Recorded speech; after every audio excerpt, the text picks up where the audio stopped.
what's up? And welcome back to another vlog. So, nandito na kami pala sa Amerika, guys. Actually, dumating kami dito last week pa ng Tuesday. Pero magwa 1 week na kami nandito, guys. Tapos, hindi pa kami naka-move on sa time zone. Hindi nyo pa pala napanood, guys, yung aming Philippines vacation. Panoorin nyo na, guys. Marami kami mga ganap doon sa Pilipinas. And this is very important also kasi first time ni Dominic na pumunta ng Pilipinas after 3 years na married kami. So, ayun, so gusto ko lang pala ipakita kasi nag-promise ako na bago ako umalis doon sa Pilipinas, nag-promise ako sa inyo na ipapakita ko sa inyo kung ano yung mga dinala ko mga pagkain dito sa Amerika. Kasi talaga, guys, meron dito mga Filipino store, pero ang mamahal, tapos hindi lahat ng mga klase ng mga product is mabibili mo dito. So, kaya yun, talagang ginrab ko na yung opportunity na magdala. Kasi nung umuwi kami, dalawa yung luggage. Actually, tatlo. So, tigi-isa kaming luggage for our damit. Tapos yung isa, talagang mga gifts lang siya, pasalubong, ganun ba. So, syempre, pagpabalik na kami ng Amerika, wala na siyang laman. Yung buong luggage na yun, na gift yung laman dati nung pag-uwi namin ng Pilipinas, pabalik dito sa Amerika, nilagyan ko siya ng mga groceries para may, stock ako dito ng 1 year at least. Pero depende na yun kung aabot ba siya ng 1 year. So, ayun na, umpisahan na natin. Una ko ipapakita sa inyo, guys.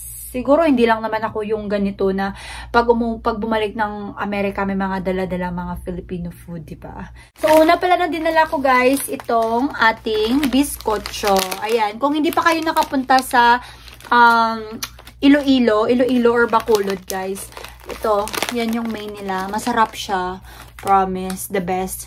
Ito yung bongbongs, bizcocho. Bongbongs. Sa Bacolod pala siya, guys. Bacolods, bongbongs, finest delicacies. Masarap siya. Maganda to sa kape kasi hindi na kasi nagkakape ngayon eh. So, ayan, guys. Actually, tatlo tong nadala ko. Pero, naubos na. Naubos ko na yung isa kasi dinala ko siya sa work.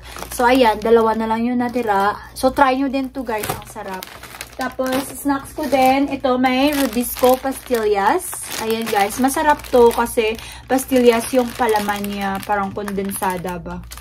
So, ayan. Nagdala ko. Isang piraso lang siya. Tapos, meron din akong Skyflakes dito.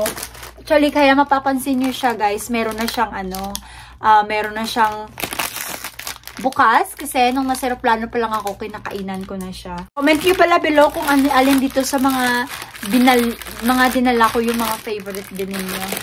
Meron din pala akong Skyflakes, pampatawid gutom. Effective ba ito, guys? Yung Skyflakes, ayan, butas-butas na din siya kasi nakainan ko na yan. Ayun, guys, effective ba ito? Like, nagda-diet ka, gatas ka lang at ganito sa umaga. Talagang, pag ginugutom ka, masusurvive ka talaga. So, sa mga nagtitipid dyan, ito, sa mga nagda-diet, ayan, best recommendation talaga itong crackers. Skyflakes. Yung plain lang, guys. Meron din pala akong fudgy bar. Ayan, butas-butas na din. Alam nyo na kung ano ibig sabihin ng mga butas-butas na, diba? Ayan, guys. Ayan. 6 na nga lang yung natira kasi kinainan ko na. Ang liliit na. Dyan pa ako dati sa Pilipinas yung mga high school. Ang lalaki pa nitong size. Ngayon ang liliit na yan, guys. So, dalawang flavor yung binili ko. Meron tayong chocolate and meron din tayong pandan flavor. Ayan. And then, next natin, meron pala ako ditong, ayan, chocolate. Chocomocho, guys. Ayan, yan yung favorite na team ko sa volleyball. Chocomocho. Ayan. So, ang flavor naman nito is milk chocolate caramel. So, ang plano ko talaga nito, ibibigay ko to sa mga colleagues ko, guys, sa trabaho. Bibigyan ko sila ng tigisa. Kasi alam ko, made in Philippines lang to eh. Kasi, syempre, product of the Philippines nga talaga siya. So, ang plano ko, bibigyan ko sila iisa-isa neto. So, dadaling ko to sa work. Next naman natin, meron akong candies dito. Ayan, White Rabbit. Ayan, guys, White Rabbit. Kasi pag nagugutom, kasi lumaki kasi ako na may ulcer ako ba. So, White Rabbit, guys, ano siya, effective din to. Kapag sinisikmura ka, tapos nagugutom ka, ito lang yung ano mo, kakainin mo. Tapos, meron din akong Be Fresh. Ayan, dalawa yung nabili ko. As usual, open na yung isa kasi kinain namin to ni Dominic sa plane. Tapos, meron din tayong Milky Pulveron. Ang liliit na ng Milky Pulveron ngayon. Dati, tigpipiso lang to guys. So, bumili ako ng 3. Ayan, gusto rin to ni Dominic. Kumain din siya neto. So, itong isa, nabawasan ko na to. Tingnan nyo naman yung size niya. Ayan, ang liit. Tapos, ang nipis pa. Dati, alala ko, malalaki pa to. Kasi, tigpipiso to eh. Hindi ko alam yung price ngayon. So, bumili ako ng 3 niyan. Meron din pala ako ditong fried banana slices. Ayan, guys. Plan ko sana, ibibigay ko to sa manager ko. Kasi, low sugar naman siya. Ayan, guys, oh. Banana chips. Happy din pala tayo. Medyo marami-rami yung happy na nadala ko. Ayan, happy. Yung original flavor lang pala yung nabili ko neto. And then, meron din pala tayo ditong udong. Ayan, guys. Udong. Masarap to sa sardinas. Ayan, kaway-kaway sa mga mahilig sa udong dyan at sardinas. Ayan. Medyo marami-rami akong dala kasi hindi naman ito masyadong na-expire eh. May expiration pala siya guys. Pero 2025 pa naman. So, carry boom boom lang natin yan. Of course, hindi mawawala yung sardinas dyan. May kasama tayong Youngstown. Ayan. Kayo guys, anong brand ng tinapa or sardines yung favorite ninyo? Youngstown lang kasi yung nakita ko dun eh. Actually, alam nyo ba, favorite na pala ni Dominic yung mango float. Kasi kung nakikita nyo sa vlog namin dati, di ba nag-try kaming gumawa ng mango float. Tapos palpak siya guys. 3 times kaming nag-try pero puro palpak siya. Talagang basa yung outcome ng mango float namin. Mali ata yung gatas na nagamit ko. Pero since nung umuwi kami sa Pilipinas, yung brother ko gumawa ng mango float guys at ang sobrang sarap niya. Ang daming nakain ni Dominic. Angel all-purpose creamer. So, instead pala na all-purpose, tapos condensed milk na lang pala. Kasi dati naalala ko, nilagyan ko ata yun ng evaporated milk. Kaya ganun yung, niya guys, outcome, basang-basa siya. So, dapat pala all-purpose cream lang siya, tapos condensed milk. Mangosteen jam. Ayan. Kung taga Corridor City kayo guys, ayan, makikita nyo tong Cablon Farms. All natural siya.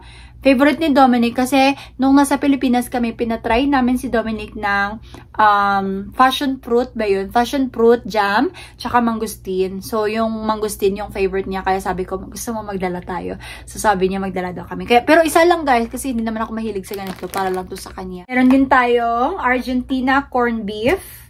Siguro 3 yung nabili ko neto. Niluto ko na yung isa guys. Ayan, Argentina. Sabi nila mas masarap daw sa corned beef na brand is yung Argentina kasi wala siya masyadong mga taba-taba ba. And then meron din tayong Argentina beef loaf. Ayan. Masarap to lagyan ng itlog. Ayan, nagdala ko ng crispy fry. So, 2 flavor lang yung binili ko. Tigda, 2. So, meron tayong original flavor. Ayan. Tapos, meron din tayong garlic flavor. Parang ito yung favorite ko. Kasi nakabili na kami dito eh. Meron din pala tayong Mang Tomas. Masarap to sa mga prito. Ayan. Mang Tomas sarsa. 2 lang yung dinala ko guys. Kasi meron din naman kami dito eh. Sampalok na may gabi. Ooh. Masarap to sa mga sinigang.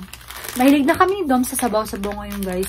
Since akala nyo nung umuwi kami ng Pilipinas, lagi namin pinapakain ng rice tsaka ng soup si Dominic ba. Yung mga sinigang, papaitan, mga gano'n na menu. Tsaka na nagugustuhan niya na. Kaya ngayon, kapag nagsaing na ako ng kanin guys, na good for 2 na. Kasi lagi na siyang kumakain ng kanin. Din pala akong magic sarap. Ayan, pang malakasan. Medyo marami-rami yung magic sarap na nadala natin. And meron din pala, ito palang spices na to guys. Kasi yung executive chef namin, bago ako umalis, sabi niya, dalan ko daw siya ng ng mga spices ba na hindi nakikita dito sa US, na makikita mo lang sa Philippines. Dinalan ko sila ng aswete. Ayan, meron ding coriander.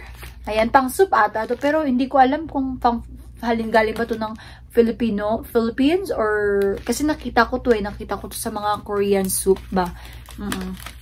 Tapos meron din tayong chili powder. So mas maanghang to kaysa sa chili. So, ayan. Bibigyan ko sila ng tigta tatlo-tatlo kasi dalawa naman yung executive chef namin sa pinagtatrabahuhan ko. So, ayan, nakabalot na yan sa kanila to. So, meron tayong salted na mani. Tapos, meron siyang garlic na buo. Tapos, meron din siyang sili. Tapos, meron din siyang mga dilis. Ang sarap. Kaya kita nyo, konti na lang yung natira. Nabawasan na yan kasi kinainan ko na yan siya, guys. Pero itong sugar-coated na peanuts natin, hindi ko pa siya nabawasan. Ayan, kung taga South Cotabato kayo, kung nakapunta na kayo sa Lake Cebu, South Cotabato, ito yung famous na tinalak cloth nila, guys. Sa mga hindi pa pala nakakaalam, mahilig pala akong mag-collect ng mga magnets. So, kung makita nyo yung fridge namin, marami na akong mga places doon na magnets. So, meron tayong Lake Cebu, South Cotabato, kung saan ko nabili yung wallet. Meron din tayong Qatar. Ayan, guys, maganda yung Qatar kasi, ano siya, unique. Parang rubber ba? Ayan, guys. Maganda siya.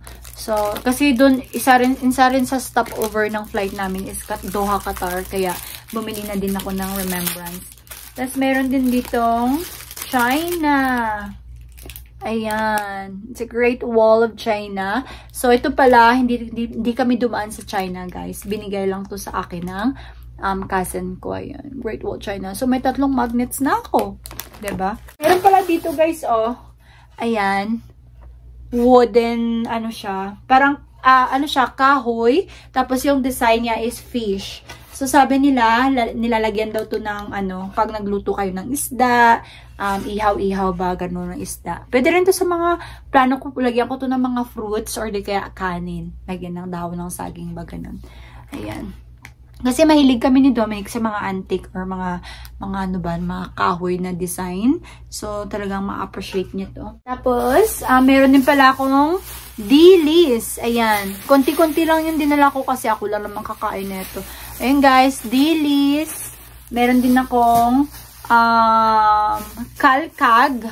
Hindi ko alam kung ano ba ang kalkag sa Tagalog. Pero kalkag kasi Ilongga man kasi ako day, oy. So, hindi ko alam kung ano sa English yan. So, comment below sa mga nakakaalam kung ano to sa Tagalog. Ayan. Pero sa Ilonggo, guys, kalkag. Yung maliliit na hipon. Bumili pala ako ng fried garlic. Ayan, sa fried rice. Magluluto ako ng fried rice dito, guys. Ayan, fried garlic. Meron din pala akong dried fish. Ay, masarap to, guys. Nalutuan ko na nga to, eh. Hindi siya masyadong maalat. Meron din tayo ditong vegetable crackers. So, i-deep fried mo lang yan sa oil. Ayan, may vegetable flavors tayo na crackers.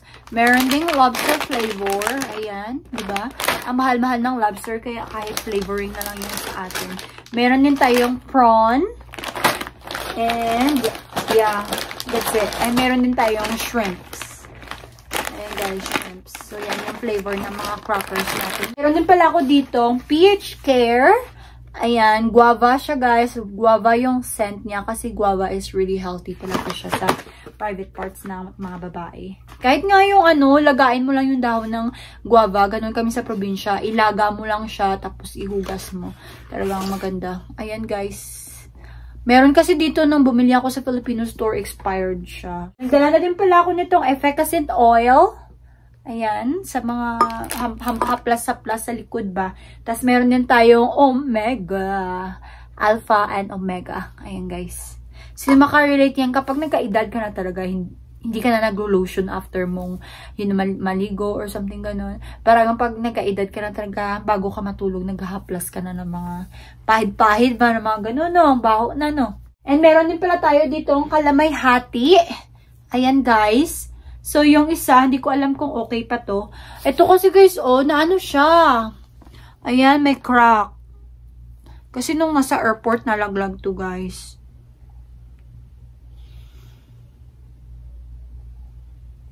Nalaglag siya.